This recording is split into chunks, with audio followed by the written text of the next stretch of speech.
Lesson 4. A Piece of Cloth. Part 1. Who is Miyake Issey and what did he do in Paris? These days, there are a lot of Japanese who are actively involved on the world stage.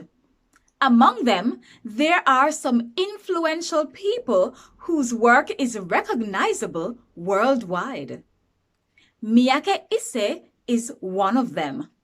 He is a world-famous Japanese pioneering in clothing design.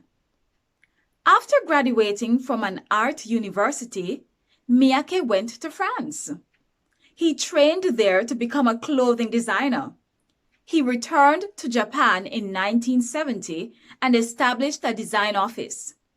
He showed his first collection in New York in 1971 and his first in Paris in 1973.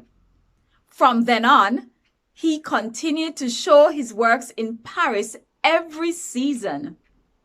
Each time his new collection appeared, it charmed people everywhere in the world. Miyake has created designs showing great artistic skill. The result is that numerous exhibitions in various countries have focused on his creations. People have widely accepted and supported his work. Part 2. What was Miyake's basic concept in designing clothes and how was it received in the West? Miyake Issey is a revolutionary clothing designer. He shone a new light on how to make clothes. He developed a new creative concept based on the idea of a piece of cloth. He made clothes from a small number of pieces of cloth, but they look like one piece. This basic concept came as a shock to the fashion world in the West. In Miyake's view, clothing was first made from one piece of cloth in all countries. For example, the toga of ancient Rome and the sari of India. No essential difference can be found between clothes in the East and those in the West. His way of making clothes does not lie in existing frameworks, but rather in concepts which go beyond borders. It has brought about the fusion of Eastern and Western cultures. Part 3. What were two important things for Miyake Issey? Miyake Issey was born in Hiroshima in 1938. When he was only 7 years old, the first atomic bomb was dropped on Hiroshima and he experienced the flash of light. Less than 3 years later, his mother died from radiation exposure. This atomic bomb experience came to hold a deep meaning for him. Miyake had another important experience in Hiroshima. When he was in school, he was deeply impressed with the designs of the railings of the two-piece bridges. They were designed by the Japanese-American sculptor Isamu Noguchi. He designed the two bridges with life and death as their theme. The Peace Bridge symbolizes living, and the West Peace Bridge represents dying.